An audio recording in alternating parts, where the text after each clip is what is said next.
రాజన్న సిరిసిల్ల జిల్లా వేములవాడ రాజన్న ఆలయ సమీపంలోని చెరువు కలుషితమై దుర్గంధం వెదజల్లుతుందని స్థానికులు ఆగ్రహం వ్యక్తం చేస్తున్నారు. పట్టణంలోని డ్రైనేజీలో మురికి కాలువల ద్వారా గుడి చెరువుల్లో నీరు కలవడం, అలాగే చెత్తాచెదారం పేరుకుపోవడంతో అధ్వానంగా తయారైంది. ఆ చెత్త వల్ల వచ్చే దుర్గంధం, దోమల ద్వారా స్థానికులకు వ్యాధులు సంక్రమించే అవకాశం ఉందని వెంటనే సంబంధిత అధికారులు చొరవ చూపి చెత్తను తొలగించాలని కోరుతున్నారు. అయితే దీనిపై స్థానిక ఎమ్మెల్యే ఆది శ్రీనివాస్ అధికారులకు ఆదేశించిన అధికారులు స్పందించకపోవడం విడ్డూరంగా ఉందని స్థానికులు ఆగ్రహం వ్యక్తం చేస్తున్నారు. దీనిపై త్వరితగతిన చర్యలు తీసుకోవాలని కోరుతున్నారు.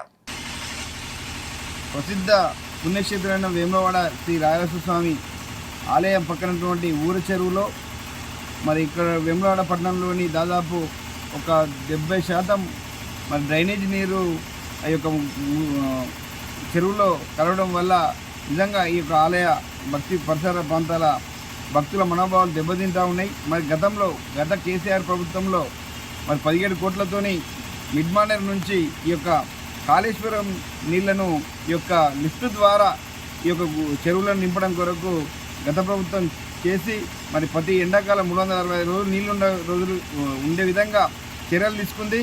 అలాగే మరి కాంగ్రెస్ ప్రభుత్వం కూడా ఇప్పుడు ఇలా ఏదైతే ఈ మన గోదావరి జలాలు ఈ చెరువులో నిండుతున్నాయో మరి అది పవిత్రం కాకుండా మరి ఈ యొక్క మురికినీరు కలవకుండా చర్యలు తీసుకోవాలి. దయచేసి మరి రాష్ట్ర ప్రభుత్వం కానీ ఇక్కడ ఉన్న శాసనసభ్యులు కానీ మన మున్సిపల్ పాలకవర్గం కూడా చర్యలు తీసుకోవాలి. మరి గత 2 మాసాల క్రితం 3 కోట్ల రూపాయలతోని ఈ యొక్క టెండర్లు పిలిచి ఈ యొక్క ఇనాగ్రేషన్ కూడా చేయడం జరిగింది గత శాసనసభ్యులు గారు.